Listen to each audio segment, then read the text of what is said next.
Welcome to the Seven Crosses series for Workers and Resources Soviet Republic. Now I want to make this short video so that I can give you guys an overview of the changes I've made to the construction office over the winter. And the reason for making this video is twofold. The first one is that if I don't do it now, I'm going to forget what changes I've made. Also, that hopefully we are going to get the update in the next few days, and I don't want to spend 15 minutes of the video when we've got to do some planning explaining the construction office changes. So this is the reason for this very short video. But before that, I just want to give you a bit of an update of where we are, because we went through the winter and it was a little bit rough because I had a few problems to do with the water supply here. I extended the water up to here, and if I show you the flow, I didn't get any flow up to here, and I couldn't work out why. So what I've had to do is put a bypass pipe round the water tower here, because I got so that I can actually upgrade this pipe here, because I think this one is not big enough.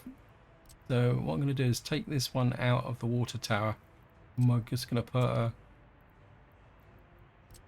a bigger pipe in here. But I had to do it in 2 stages to ensure that the water supply continued. So hopefully we'll get that connected there and that will work. Now another problem I had was also related to water, was I extended this sewage pipe out, and you can see because the land is quite flat, I had to put in a couple of what they're called now, are they? Sewage pumps. And what actually happened was this one wasn't connected properly. So I got so when the people moved in up here and working, so we've got people in the university here, although we got no students though, but I'm not too worried about that. And of course we've also got the radio station. What was getting is they were saying that all their sewage was completely clogged up, and that started to affect their health.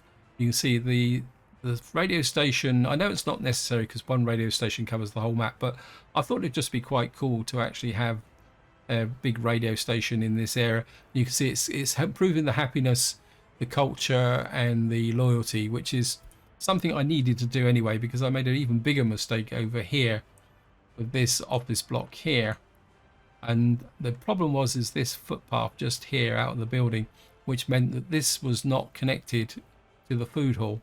The happiness is actually recovered. It did drop down right down to 18% with the appropriate level of productivity, and you can see it's still recovering now. In fact, if I show you here, because one of the problems you get, if I can find someone, yeah, we got someone here, because one of the problems you get when you've got an inability to get to food or clothes, perhaps especially food, spends all their time looking for food, and it means they don't get on to culture and sport and doctors and things like that.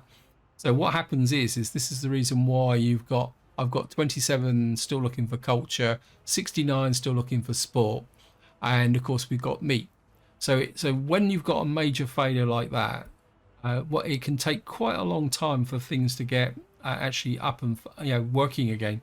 So that's something you need to bear in mind. And of course this was only one block. If it had been a wider block, it had been a little bit more contentious. Now I've built 4 apartment blocks up here as part of effectively boosting up my construction industry, and I'm sort of starting this area, so we are.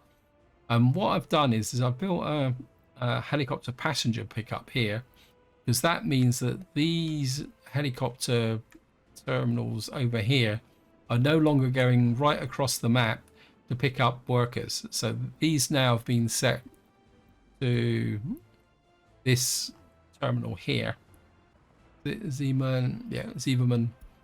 And what that means is that the workers now for this whole construction area is going to be supplied locally. The other thing also is I spent a lot of time bringing up the actual construction vehicles up to these 2 large construction offices here. And if I show you here, what I've got effectively is the only thing we've got allocated is the workers, and they're allocated.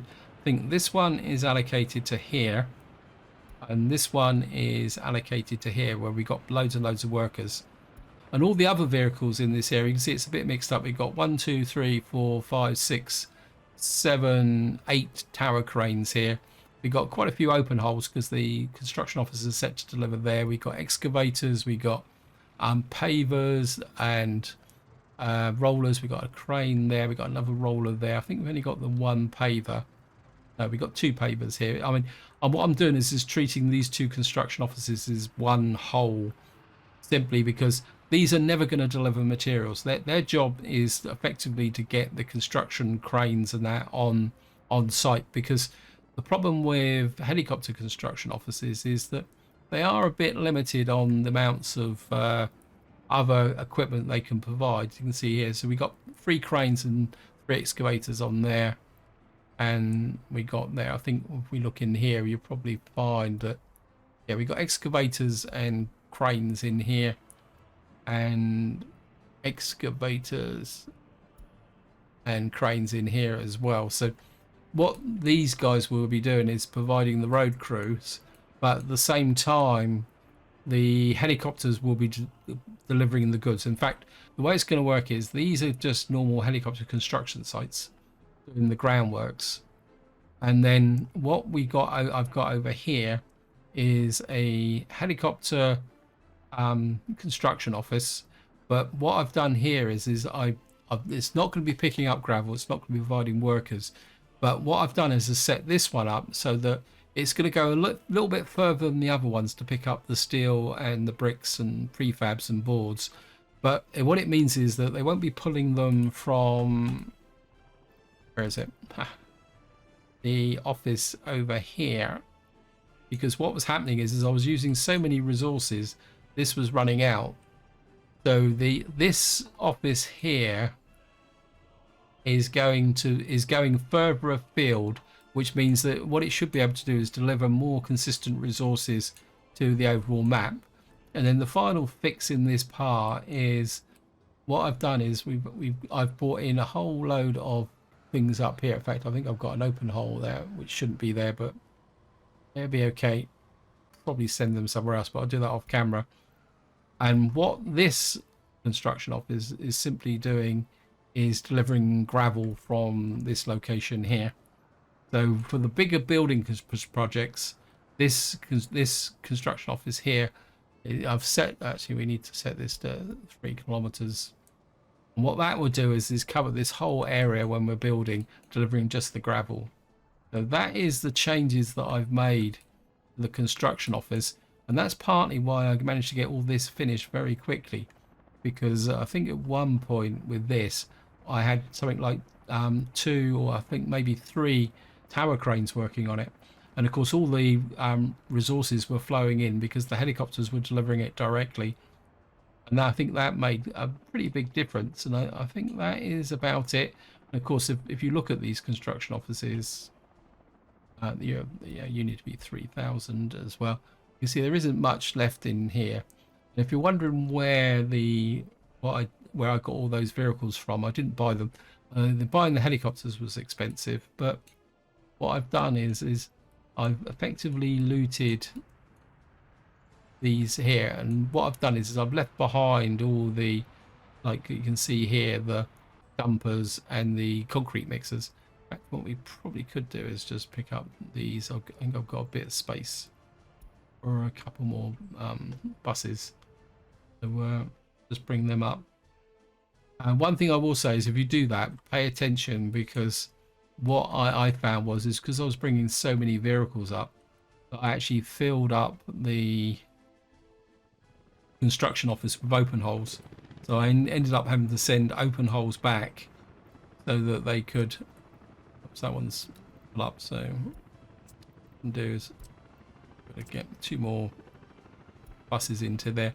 Yeah, I actually filled up. You can see at the moment I've got 1, 2, 3, 4, 5, 6 open holes in here and 5 in this one here. And just to show you the profile, so I've got 1, 2, 3, 4, 5 tower cranes.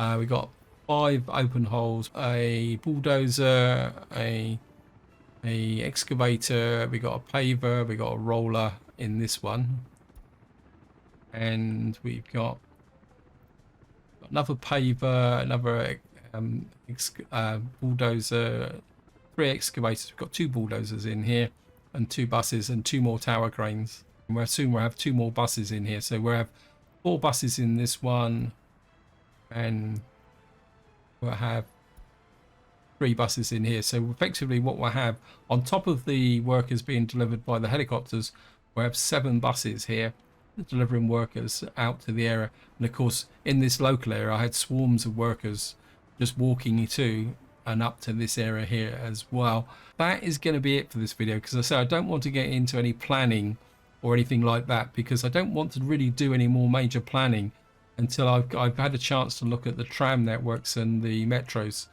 So this is where I'm going to leave it. Hope you enjoyed the video. Hope you found it interesting. Any other comments on the construction offices to make them more efficient, feel free to chuck them in the comments section.